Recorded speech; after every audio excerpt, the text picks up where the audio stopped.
Welcome back to BCN news. విద్యార్థుల భవిష్యత్తును పాఠశాల అభివృద్ధికి విద్యాంజలి కార్యక్రమం దోహదపడుతుందని భీముడోలు మండల విద్యాశాఖ అధికారులు శ్రీనివాసరావు, భాస్కర్ కుమార్ పేర్కొన్నారు. ఏలూరు జిల్లా భీముడోలు హైస్కూల్లో విద్యాంజలి కార్యక్రమంపై మండలంలోని ప్రభుత్వ పాఠశాల ప్రధాన ఉపాధ్యాయులకు ఒక్కరోజు శిక్షణ శిబిరం నిర్వహించారు. కార్యక్రమంలో రీసోర్స్ పర్సన్స్ వెలిచర్ల జగదీష్, వేముల ఉపేంద్ర, పెనుగొండ భువనేశ్వరరావులు విద్యాంజలి పథకం విధి విధానాలపై శిక్షణ ఇచ్చారు. దాతల సహకారంతో పాఠశాలలకు అవసరమైన మౌలిక వసతులు కల్పించి విద్యార్థుల విద్యా అభివృద్ధికి విద్యాంజలి దోహదపడుతుందని విద్యాంజలి పోర్టల్లో పాఠశాలల సమస్యల నమోదు తదితర అంశాలను వివరించారు. కేంద్ర ప్రభుత్వం చేత గౌరవ ప్రధానమంత్రి శ్రీ నరేంద్ర మోడీ గారు 2021లో దీన్ని మొదలుపెట్టడం జరిగింది. ఈ విద్యాంజలి అనేటువంటి కార్యక్రమం అనేది ప్రజల భాగస్వామ్యాన్ని కోరుకుంటూ పాఠశాల యొక్క అభివృద్ధిని కాంక్షించేటువంటి కార్యక్రమం. మన సమాజంలో ఎక్కడైతే ప్రజల యొక్క భాగస్వామ్యం ఉంటుందో ఆ ప్రజల యొక్క భాగస్వామ్యంతో ఉన్నటువంటి పాఠశాలలు కావచ్చు, లేదా మరి ఏ ఇతర కార్యక్రమాలైనా కూడా చాలా చక్కగా నిర్వహింపబడతాయి.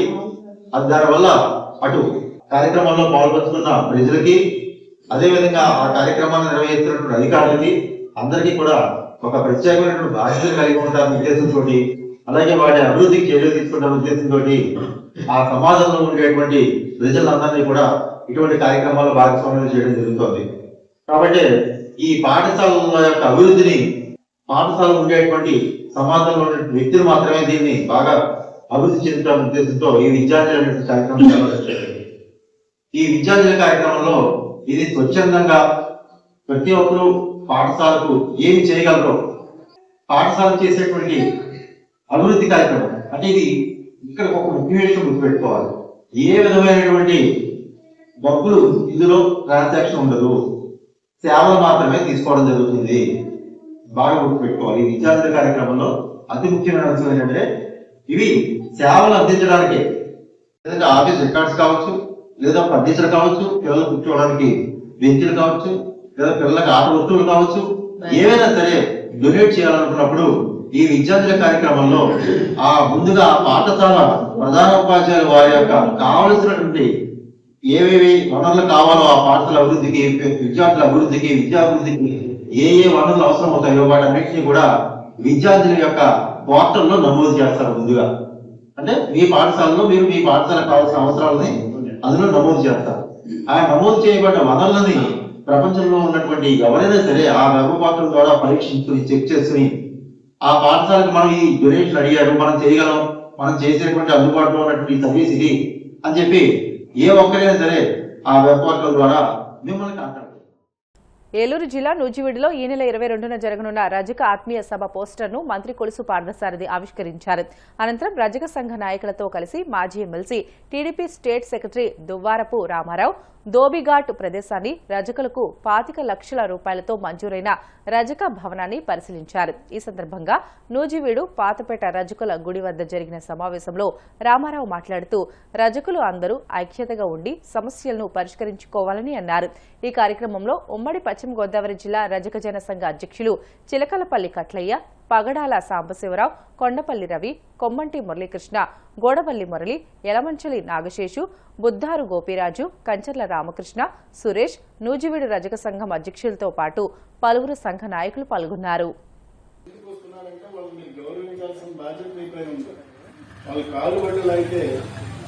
రేపు నాయకత్వం అనేది ఉండదు, మీకు ఎవరు పనిచేసే పరిస్థితి కూడా ఉండదు.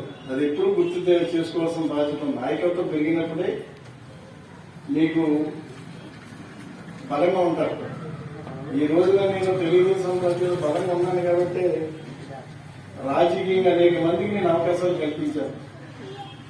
రాష్ట్రంలో ఈ రోజున యాదవ సామాజిక వర్గ తర్వాత రాజకీయంగా ఎక్కువ అవకాశాలు వచ్చింది రజక సామాజిక వర్గం. ప్రతి కంపెనీలోనూ రజక సామాజిక వర్గం మన వాళ్ళు ఉన్నారు. అంటే మనం ఇప్పుడు గ్రాడ్యువల్ గా రాజకీయంగా ప్రాధాన్యత మనకు వస్తుంది. రాజకీయంగా ఎప్పుడైతే ప్రాధాన్యత వచ్చిందో మనం సమాజంలో బలంగా తయారవుతాం. ఆర్థికంగా బలపడతారు, విద్యాపరంగా బలపడతారు, రాజకీయంగా బలపడతారు. ఎన్ని అవకాశాలు మీకు ఒక గ్రాడ్యువల్ వస్తాయి కాబట్టి మీరు దాన్ని దృష్టిలో పెట్టుకుని మీరు అందరూ కూడా ఐక్యంగా ఉండండి. ఎవరి మాటలు వినొద్దు, ఇది ఎవరి కోసం కాదు, మీ అందరి కోసమే ఈ మీటింగ్. మంత్రి గారు కూడా చాలా సీరియస్గా ఉన్నారు. ఆయన దీనికి అన్ని విధాలా ఆయన సపోర్ట్ ఇస్తున్నారు. ఆయన సపోర్ట్ మనం అందుకుని ఈ కార్యక్రమాన్ని జయప్రదం చేద్దాం. మీరందరూ కూడా కొంత వ్యయ ప్రయాసం కూర్చి మీ బలాన్ని మీరు చాటుకోండి, మీ సమస్యలు మీరు పరిష్కరించుకోండి అని చెప్పి తెలియజేస్తూ మరి నాకు తెలుసు పాత సారథి గారు ఈ నెల 22 జరగబోయే మహాసభకు పేపర్ ప్యాంప్లెట్ ఓపెన్ చేయడం జరిగింది గౌరవ ఎమ్మెల్సీ గారి ద్వారా. ముఖ్యంగా మేము రాష్ట్రం తరఫున మాట్లాడే విషయంలో 2 పాయింట్స్ మాట్లాడుతున్నాను. రజకులకు వృత్తి చెరువుల మీద మాన్యువల్ రైట్స్ శాశ్వతంగా హక్కు కల్పించాలి. ఈ శాశ్వతంగా హక్కు కల్పించినందువల్ల అనేక గ్రామాలలో రజక వృత్తిదారులు తీవ్రమైన ఇబ్బందులు పడుతున్నారు. That is the first point. మన ఎమ్మెల్యే రామారావు గారు చెప్పారు, లీజ్ విధానం. లీజ్ అనేది ప్రభుత్వం 343/10/478లో జీవో ఇచ్చింది, లీజ్ విధానంలో పెట్టారు. అయితే రజకులకు లీజ్ వేయటం వల్ల రాజకీయంగా వాళ్ళకి ఓట్లేదని వేల నుంచి లక్షల రూపాయలు ఓట్లేసి రజక వృత్తిదారులను ఇబ్బంది పడుతున్నారు.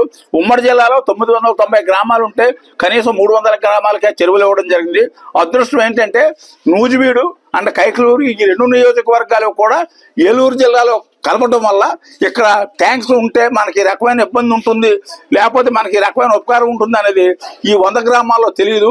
ఈ 100 గ్రామాల్లో కూడా రజకులు లబ్ధి పొందేటట్టు ఒక చెరువు ఉన్నట్లయితే ఆ చెరువు మీద 1 లక్ష 2 లక్షల రూపాయల ఆదాయం వస్తే వాళ్ళ కుల సంఘాలు మెయింటైన్ చేసుకుంటానికి అవకాశం ఉంటుందనే ఉద్దేశంలో మేము అనుకుంటున్నాం. Pawan Kalyan garu has given the assurance to me, పదవిలోకి వస్తే మీకు తప్పనిసరిగా చేస్తానని పేరుతో పెట్టి చెప్పాడు ఆయన భీమవరం మీటింగ్ లో కూడా. Now is the minister of Panchayati Raj minister గారు కాబట్టి మన రామారావు గారు కూడా మన 4 రోజుల నుంచి కూడా చెప్తున్నారు. కలియుగ ప్రత్యక్ష దైవం తిరుమల శ్రీ వెంకటేశ్వర స్వామివారిని స్టార్ హీరోయిన్ మీనాక్షి చౌదరి దర్శించుకున్నారు. వీఐపీ విరామ దర్శన సమయంలో స్వామివారి సేవలో పాల్గొని మొక్కులు చెల్లించుకున్నారు. దర్శనానంతరం వీరికి రంగనాయకుల మండపంలో వేద పండితులు వేద ఆశీర్వచనం అందించగా ఆలయ అధికారులు స్వామివారి తీర్థ ప్రసాదాలు అందజేసి పట్టు వస్త్రంతో సత్కరించారు. వార్తలు ముగించే ముందు ముఖ్యాంశాలు మరొకసారి. కలుగట్లో మీ భూమి మీ హక్కు కార్యక్రమంలో పాల్గొన్న చంద్రబాబు, ప్రభుత్వ అభివృద్ధి అజెండా, రాయలసీమ ప్రగతికి సంబంధించిన ప్రణాళికలను వివరించిన సీఎం. క్రిమినల్ ఆలోచనలతో ఉన్న జగన్ పరామర్శలు చేస్తున్నారో ప్రదర్శనలు చేస్తున్నారో అర్థం కావడం లేదు, తీవ్ర స్థాయిలో ధ్వజమెత్తిన హోంమంత్రి అనిత. కాపులకు మేలు చేస్తారంటూ గతంలో వారి ఓట్లను దండుకున్న జగన్ నమ్మక ద్రోహానికి పాల్పడ్డారు, తీవ్ర స్థాయిలో విమర్శలు గుప్పించిన మంత్రి సవిత.